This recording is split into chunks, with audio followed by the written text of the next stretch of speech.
दोस्तों, क्या आप अभी आपके किसी फ्रेंड के खोने, ब्रेकअप होने, किसी से धोखा मिलने की वजह से या फिर जिंदगी के किसी और उदास करने वाली वजह से दुखी महसूस कर रहे हैं?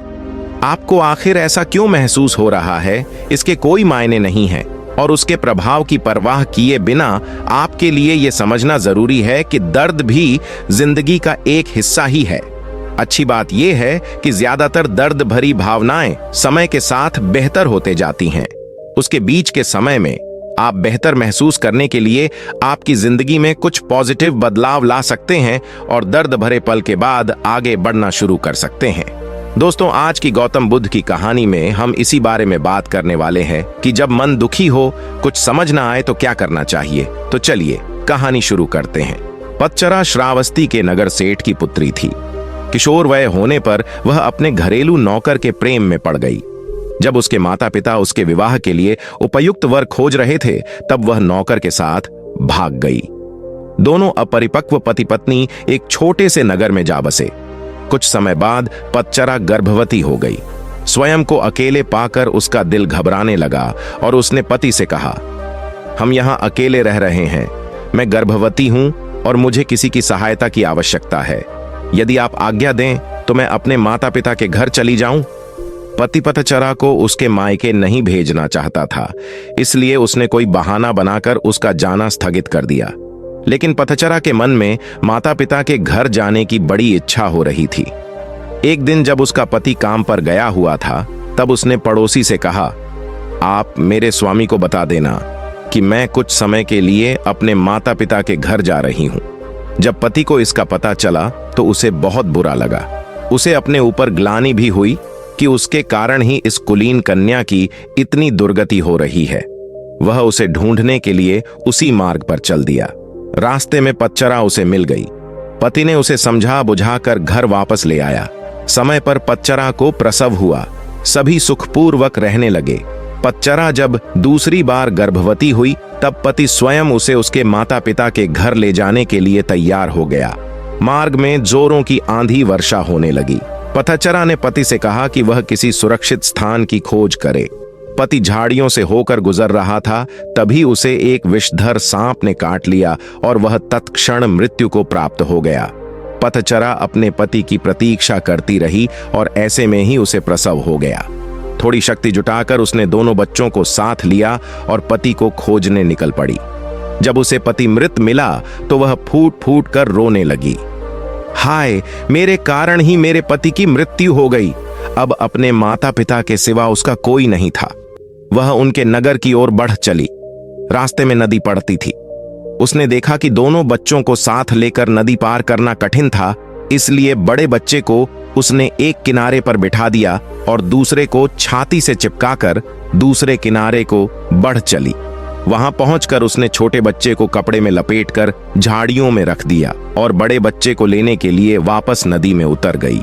नदी पार करते समय उसकी आंखें छोटे बच्चे पर ही लगी हुई थीं।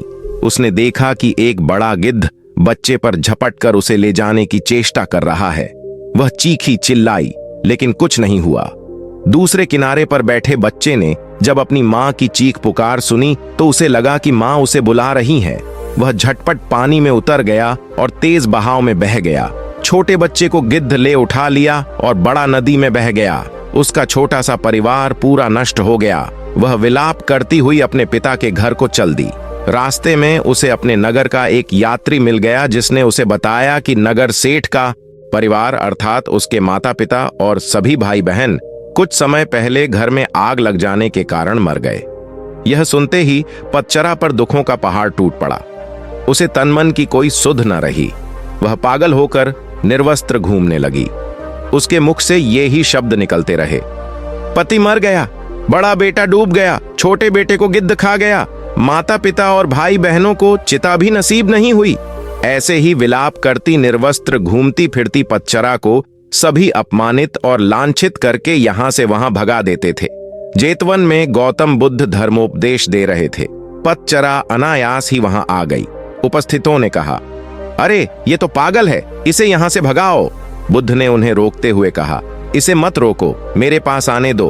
पतचरा जब बुद्ध के कुछ समीप आई तो बुद्ध ने उससे कहा, बेटी अपनी चेतना को संभाल। बुद्ध को अपने समक्ष पाकर पतचरा को कुछ होश आया और अपनी नग्नता का बोध हो आया। किसी ने उसे चादर से ढांक दिया। वह फूट फूट कर रोने लगी और वो बुद्ध से बोली कि मेरे पति को सांप ने डस लिया और छोटे छोटे बच्चे मेरी आंखों के सामने मारे गए। मेरे माता पिता, बंधु बांधव सभी जलकर मर गए। मेरा अब कोई नहीं है, मेरी रक्षा करो। बुद्ध ने उससे कहा, दुखी मत हो, अब तुम मेरे पास आ गई हो। जिन परिजनों की मृत्यु के लिए तुम आंसू बहा रही हो, ऐसे ही अनंत आंसू तुम जन्म जन्मांतरों से बहाती आ रही हो। उनसे भरने के लिए तो महासमुद्र भी छोटे पड़ जाएंगे। तेरी रक्षा कोई नहीं कर सकता। जब मृत्यु आती है तो कोई परिजन आदि काम नहीं आते। ये सुनकर पतच्चरा का शोक कुछ कम हुआ। उसने बुद्ध से साधना की अनुमति मांगी। बुद्ध ने उसे अपने संघ में शरण दे दी। धर्म के परम स्रोत के इतने समीप रहकर पतच्चरा का दुख जाता रहा। वह नित्य ध्यान व ज्ञान की साधना में निपुण हो गई। एक दिन स्नान करते समय उसने देखा कि देह पर पहले डाला गया पानी कुछ दूर जाकर सूख गया, फिर दूसरी बार डाला गया पानी थोड़ी और दूर जाकर सूख गया और तीसरी बार डाला गया पानी उससे भी आगे जाकर सूख गया। इस अत्यंत साधारण घटना में पतच्चरा को समाधिक सूत्र मिल गया। पहली बार उड़ेले गए पानी के समान कुछ जीव अल्पायु में ही मर जाते हैं। दूसरी बार उड़ेले गए पानी के समान कुछ जीव मध्यम वयता में चल बसते हैं और तीसरी बार उड़ेले गए पानी के जैसे कुछ जीव अंतिम वयस में मरते हैं। सभी मरते हैं, सभी अनित्य हैं। ऐसे में पतच्चरा को यह भान हुआ जैसे अनंत करुणावान प्रभु बुद्ध उससे कह रहे हैं, हाँ पतच्चरा, समस्त प्राणी मरण धर्म है। इस प्रकार पतच्चरा उन बौद्ध साधिकाओं में गिनी गई जिनको जीवन काल में ही निर्वाण प्राप्त हो गया। दोस्तों, आशा है यह कहानी आपको पसंद आई होगी। ऐसी ही और कहानियां सुनने के लिए हमारे चैनल को जरूर सब्सक्राइब करें।